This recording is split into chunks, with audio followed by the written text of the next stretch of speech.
2024 সালে তৃণমূলের দখলে থাকা 22টি লোকসভা আসনে এখন এগিয়ে আছে বিজেপি।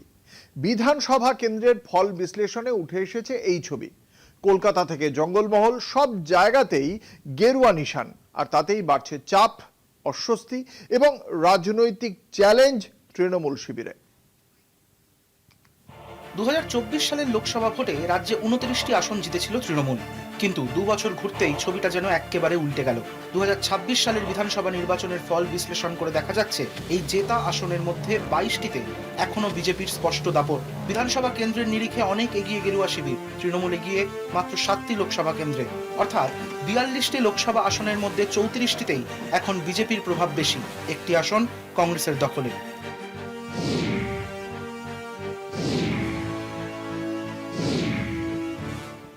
সবচেয়ে তাৎপর্যপূর্ণ পরিবর্তন দেখা গিয়েছে কোচবিহারে। 2024 সালে লোকসভা আসনটি তৃণমূল জিতলেও এবারের বিধানসভা ফল বলছে মাথাভাঙা, কোচবিহার উত্তর, কোচবিহার দক্ষিণ, নাটাবাড়ি, দিনহাটা সহ 6টি আসনে জিতেছে বিজেপি। তৃণমূলের ঝুলিতে শুধু সিতাই, ফলে লোকসভা কেন্দ্রের সামগ্রিক নিরিখে এগিয়ে গিয়েছে বিজেপি।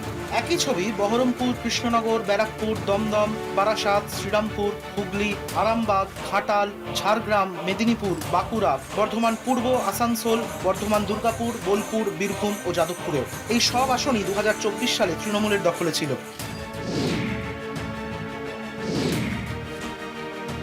কলকাতাও আর আগের মতো অটুট ঘাঁটি নেই ঘাসফুলের। কলকাতা উত্তর লোকসভা কেন্দ্রে চৌরঙ্গি, এন্টালি ও বেলেঘাটায় তৃণমূল জিতলেও জোড়াসাঁকো, শ্যামপুকুর, মানিকতলা ও কাশীপুর বেলগাছিয়ায় বিজেপির সাফল্য গেরুয়া শিবিরকে এগিয়ে দিয়েছে। কলকাতা দক্ষিণেও একই প্রবণতা। কসবা, বন্দর ও বালিগঞ্জে তৃণমূল জিতলেও বেহালা পূর্ব, বেহালা পশ্চিম, ভবানীপুর ও রাসবিহারীতে বিজেপির ফলাফল ঘাসফুল শিবিরের অস্বস্তি আরও বাড়িয়েছে। Kanad দাশগুপ্তের report, Kolkata TV.